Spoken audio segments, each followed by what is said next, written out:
Hi, welcome. I'm Lynn Kennedy with the Gilded Weddings. We're here today to talk about some of the mistakes we see couples making when planning their weddings. Daily, our team sees various social media posts from frustrated, engaged couples about some of the problems they're encountering during the wedding planning process.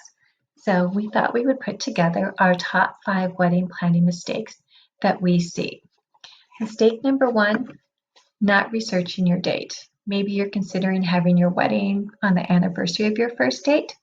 And while that may sound really romantic, if that happens to fall on Mother's Day weekend or around Valentine's Day, we can tell you based on our experience that your flowers will be double the cost simply because of the supply and demand for florals during those particular times.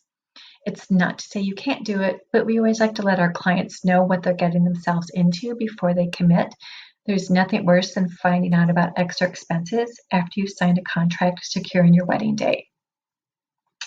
The other thing you need to consider is what events are taking place in the area where you're getting married. Chicago, for example, has large events that attract thousands of people because they're coming here for conventions or other types of festivals or events. In October, Chicago hosts the annual Chicago Marathon. So you've got people coming in from across the country, which creates a premium demand for hotel rooms. Additionally, roads in the city are shut down for the race course, and it makes it really difficult for guests to navigate, especially if they are from out of town and not familiar with our city. I can tell you we have personally had weddings on race day, and it's hard enough for those of us who know the city well because there are very few ways in and out of the downtown area when the race is going on. Mistake number 2 that we see is not understanding hotel room blocks before you sign the contract.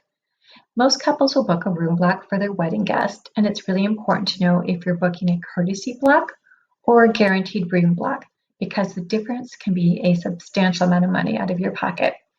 A courtesy block means that there's no financial penalty to you for unused rooms. So let's say you book a block of 10 hotel rooms, but guests only reserve 8 of them. In this case, there's no financial repercussions for the 2 unused rooms. With a guaranteed block, you would be responsible for paying any unused rooms in the block. So I'm sure you're thinking, okay, well, why would we book a guaranteed block if that's the case? Well, sometimes that's all the hotel will offer you, especially if there's peak demand for hotel rooms at the time of your wedding. Let's say, for example, your wedding falls on the 3rd weekend of May.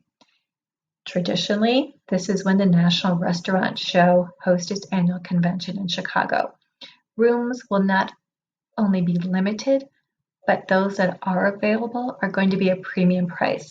So couples will end up booking a guaranteed block to ensure that their hotel rooms for their guests and that they don't cost their guest an arm and a leg. Mistake number 3, taxes, service charges, and other hidden fees. When you are looking at venue or catering packages, it's really important to understand the dollar amount that you see. Please ask the salesperson or venue coordinator who you're meeting with if this price includes taxes and service charges. Taxes in the Chicagoland area and surrounding collar counties vary from 10% to 11.75%, and service charges range from 18 to 22%. In some of the counties, there's also a tax on that service charge of another 2.5%. So it's very important to know, in addition, if venues have a minimum food and beverage expenditure. So let's say the minimum spend is $40,000 for food and beverage. The taxes and service charge do not count towards that minimum amount. So in reality, you're going to be spending more like $54,000 to $55,000 on your food and beverage once you've accounted for those additional fees. So be very careful. Don't get misled by that initial number you see on those package prices. There's usually a tiny little asterisk mark after that price tag. Mistake number 4, not fully understanding the bar portion of your wedding reception package. This is typically one of the very first things that couples are booking, and if they're not using the services of a wedding planner, It may be many months before they start to really piece together their wedding day timeline, at which point they suddenly realize that that 4-hour bar package included with their wedding reception is not going to be enough to cover their 6-hour event. 6 hours is normal for a wedding reception. We typically say 1 hour for cocktail hour, roughly 10 to 15 minutes to get guests from the cocktail area to their seat at the table. Dinner's roughly around an hour and 45 minutes for a 3-course dinner that includes salad, entree, and wedding cake. If you're having a 4th course, such as soup or intermezzo, dinner will be even longer. And then you have 3 hours of dancing afterwards. If you're considering a late night or afterglow party, that will add even more time to your bar package. Additionally, some venues are going to require you to have the bar open the entire time guests are there. Others may require you to close the bar 15 to 30 minutes before your last dance. So keep that in mind as well when you're determining those number of hours you need for your bar package. Also, every now and then our clients will inquire about having the entertainment continue playing for another 30 to 60 minutes if the dance floor is still packed at the end of the night. And we always have to remind them that it's not just the entertainment that you have to pay extra, but it's extra bar time and possibly overtime for the venue, depending on how many hours we're allowed to be in their space. And then finally, number 5 is understanding the scope of your hair and makeup services.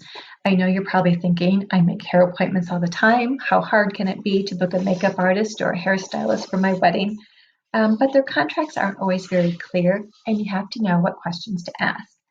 When you're booking your on-site stylist, find out how many artists they will be bringing for your size group, as well as how much time they need for each type of appointment.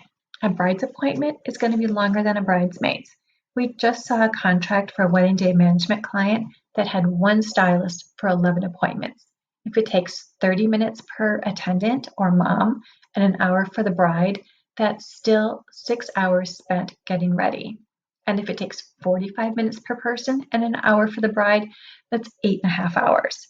And either way, they're both going to require a very early morning wake-up call. So there you have a very quick overview of the top 5 wedding planning mistakes that we see.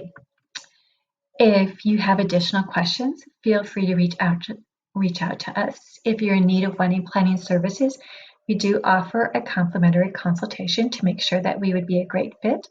The Gilded Isle offers full planning and design, as well as destination wedding planning and wedding day management.